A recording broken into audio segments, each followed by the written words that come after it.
your girl Mia and Whitney. We're back. Melanin Me Podcast. We're back in effect. Back right after in MLK effect. Day. Listen.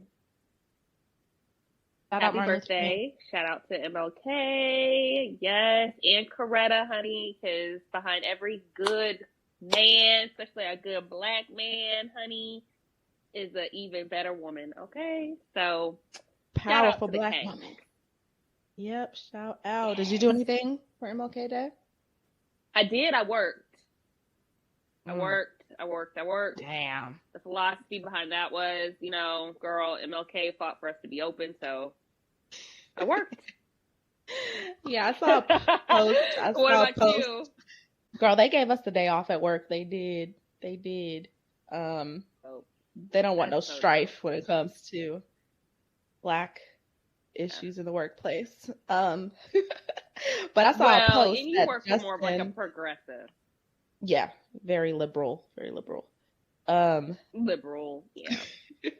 Whatever that means. Shit. They're more inclusive. They're just more inclusive. Yeah, more inclusive, more open-minded, not so. Yeah. Whatever. Southern, as much as you can be in corporate America. As much as you can be in For sure.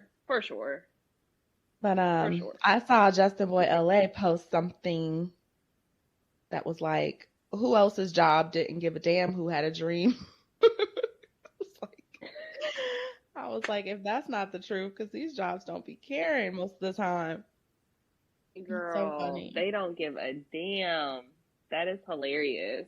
Oh my gosh. Girl, it's been a week.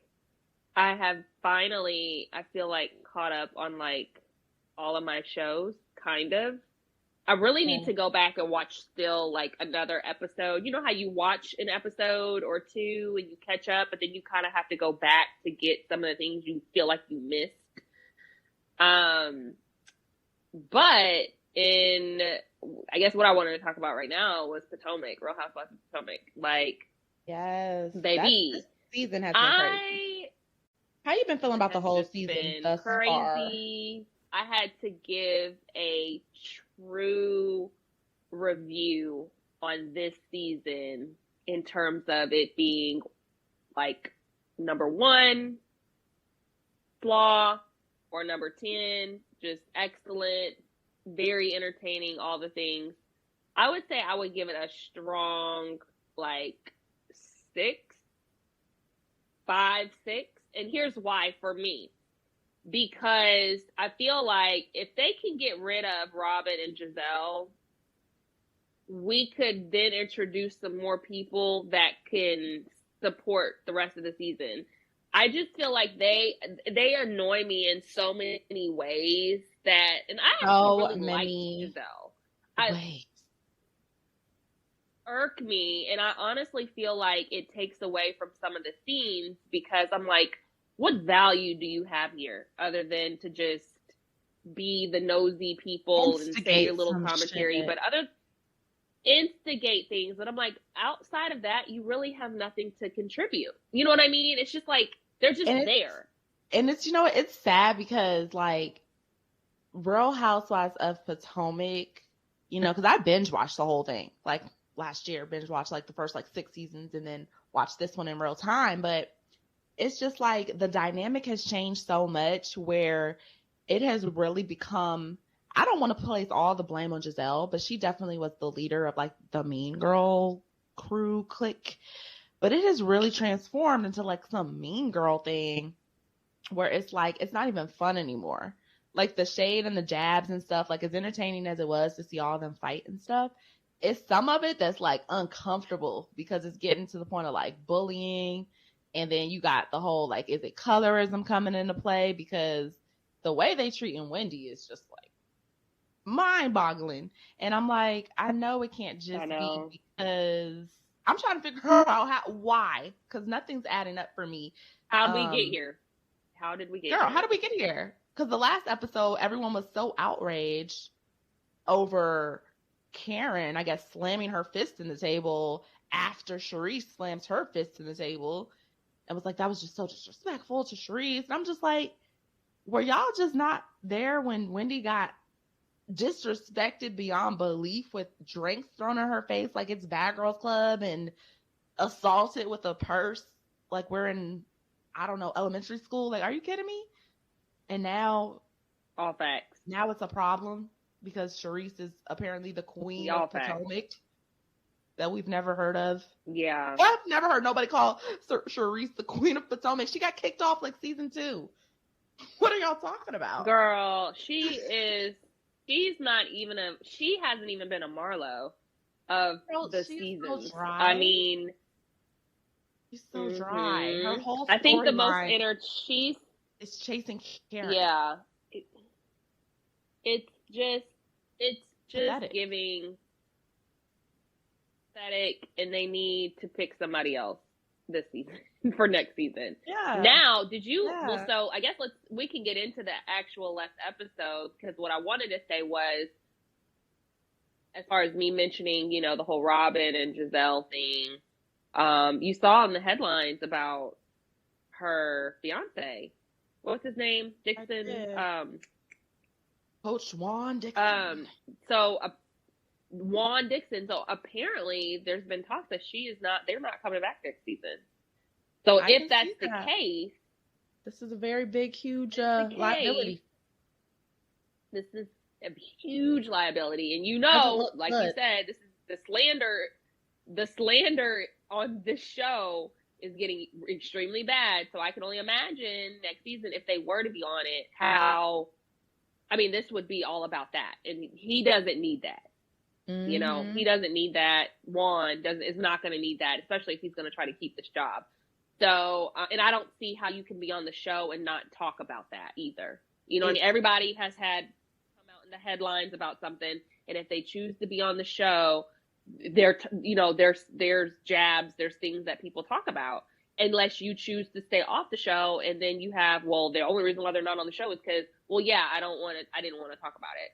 So that'll be interesting to see if they come back or not. But if they don't, it's going to be interesting to see who they bring in to replace Robin. Before you change subjects, I wanted to mention, I feel like it's a very strong possibility that Mia's bestie on the show, or ex-bestie, her name is escaping me. I think Mia's best friend that she just fell out with. I think she may be able to replace Robin. Let's look up because she's giving way more than Robin's giving. Shit. Their whole storyline has definitely been part of the main focus of the show. I'm trying to find her name. Is it Jacqueline? Jacqueline. That's what it is. Yeah. Jacqueline. So, close your legs. She said, close your legs. Close your legs and marry me. Yes, Mia turned on her own best friend of 30 years on national television and threw her under the bus. And it was cringy because you could tell that Jacqueline was really flabbergasted that Mia was not, gonna kind of clean that up for TV. She's like, really, Mia? Really? Like, that's what we're doing? Like, it's kind of like they had a discussion off camera and Mia just kind of like backtracked. That's what I got from it, because it seemed like he kind of just threw her under the bus. And I'm not going to say what Mia said was lies. It probably wasn't lies. But the way she said it, it kind of just like, wow, they had an arrangement. Well, and Mia kind of exposed her on TV. I definitely felt that. I definitely feel the exact same way. I need to go back and rewatch that, because from what I saw was, the girl, for whatever reason, Mia was pissed off about her friend coming at her in certain different ways, right? They may not have been jabs she took, the close your legs and marry men comment. That might have been, how there's things that you may go back and forth with a friend about, like, okay, bitch, I got some tea. You better stop where you at before I say something. Oh, is that what we're doing? Don't play with me, because I really could go there. Oh, you trying to be funny? And I think it was one of those where it was like, Mia's like, okay, you trying to be funny. I can say a lot. Keep playing. And that's what I remember her kept kind of referencing, like, really? Is that what we're doing? Do you really want to go there? You don't want to stop? And her friend just kind of kept going, slaying little shit. And my thing is, we all know, if that's truly your best friend or somebody who you've been knowing for 20 years, hell, y'all have gotten into fist fights, thrown bricks at each other, apparently, ruthless that person can be or not.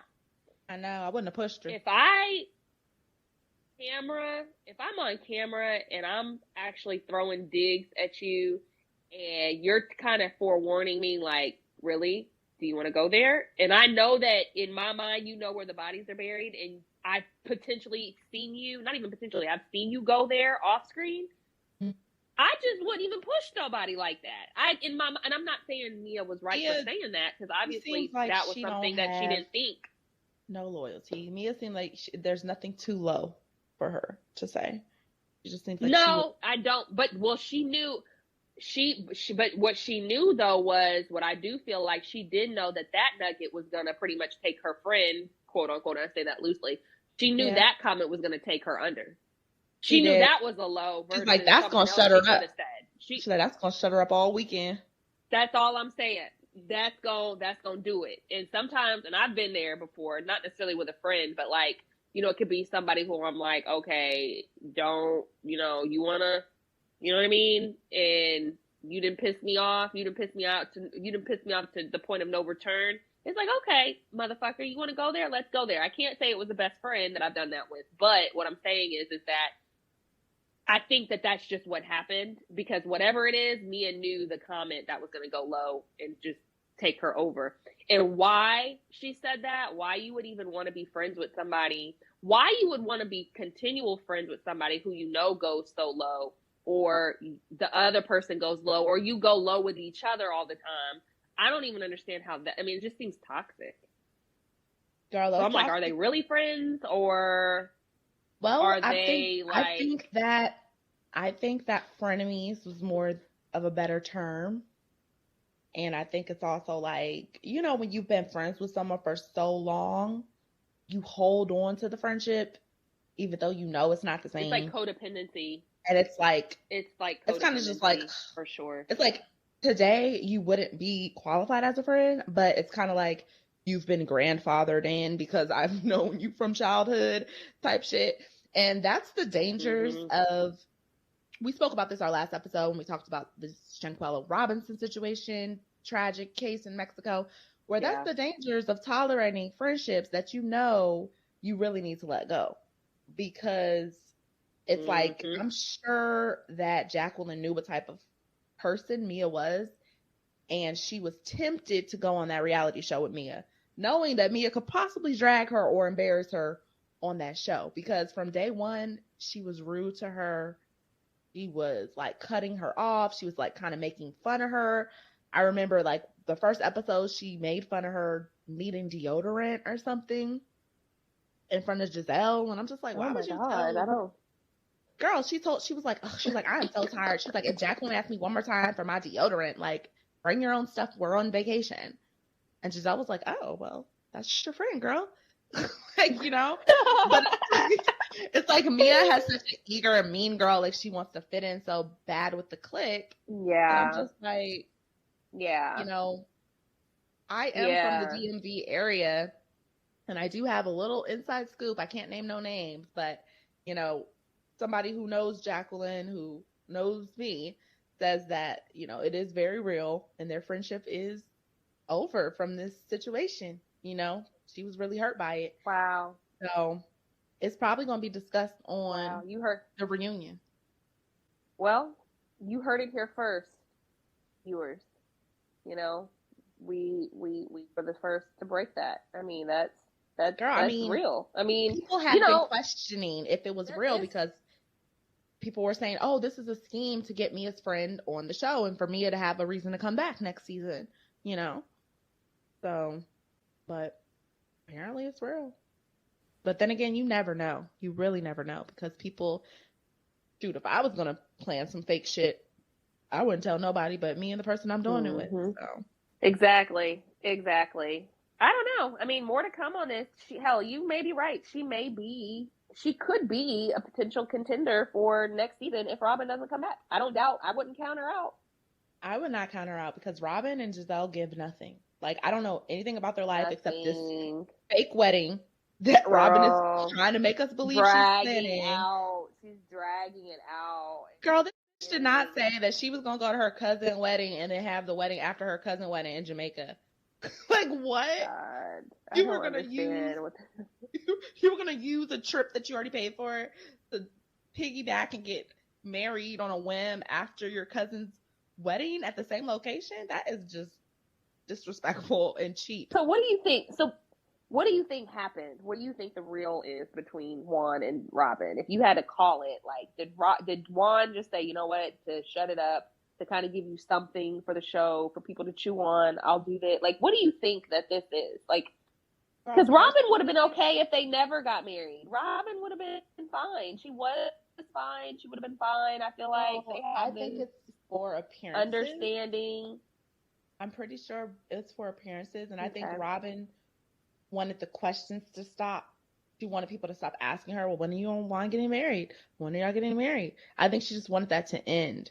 So they could never be planning on getting married. I technically feel like they were probably going It to have doesn't look like it.